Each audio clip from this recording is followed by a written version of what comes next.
itulah aku dipukul pakai kayak penggaris gitu, tapi penggarisnya panjang tebal gitu. Apa sih namanya? Lupa no. Bahasa Higane namanya, tapi kalau bahasa Indonesia aku nggak tahu apa namanya. Tapi helm kan gue, kalau untungnya helm gue nggak bocor gitu. Chandra yang merupakan korban kekerasan selama menjadi buruh migran di Jepang memutuskan menutup kasusnya lantaran agen tidak menindaklanjuti aduan kekerasan yang dialaminya secara serius. Kisah Chandra hanyalah satu dari sekian banyaknya kasus yang tidak terungkap. Lantas, bagaimana nasib buruh migran Bali lainnya yang juga mencari penghidupan di luar negeri?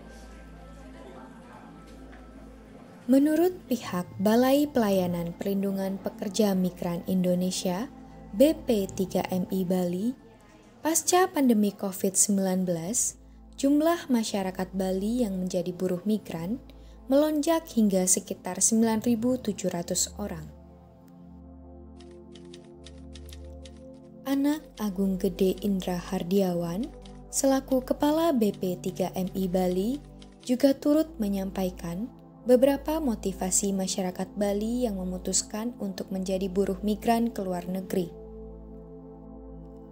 Hal ini selaras dengan apa yang disampaikan oleh Putri, seorang ibu rumah tangga dengan latar belakang pendidikan PGSD yang pernah bercita-cita menjadi guru, namun karena kecilnya upah honorer dan sulitnya menjadi PNS, ia akhirnya memutuskan untuk menjadi terapis di Turki. Ia menyampaikan pendapatannya saat bekerja di Turki mencapai $600. Selain itu, motivasi masyarakat Bali menjadi buruh migran tidaklah terlepas dari persaingannya dengan ekspatriat. Ekspansi kapital di sektor pariwisata telah menyokong begitu besar terhadap perekonomian Bali. Hal ini tentu menimbulkan persaingan di lintas buruh dan pemilik modal.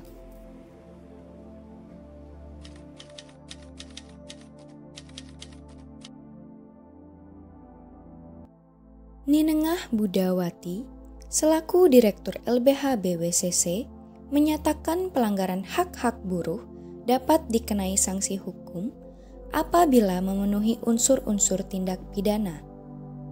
Semua ditangani dengan sesuai prosedur. Tapi kan lagi-lagi tentang korbannya, apa mau fair dengan polisi kan gitu lagi. Gimana seorang aparat bisa menangani kasus kalau dia tidak mau mengatakan sedetail mungkin kan? Meskipun sempat mengalami kekerasan, jika ada kesempatan, Chandra ingin kembali bekerja ke luar negeri. Hal ini bukanlah tanpa alasan. Menurutnya, lapangan kerja di Bali cukup sulit untuk diakses.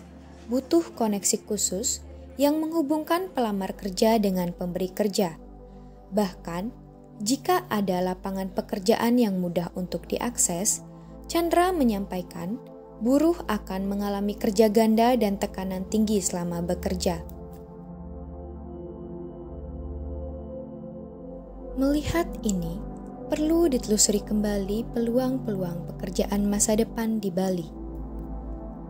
Berdasarkan data Badan Pusat Statistik Provinsi Bali tahun 2022, diperlihatkan pertumbuhan di sektor real estate berada di urutan pertama. Kemudian, disusul dengan pertumbuhan di sektor teknologi dan informasi. Merujuk dari data tersebut, Astika Pande, dosen Institut Teknologi dan Bisnis Tikom Bali, melihat bahwa prospek pekerjaan-pekerjaan masa depan di Bali akan mengarah pada pembukaan lapangan usaha di sektor teknologi dan informasi.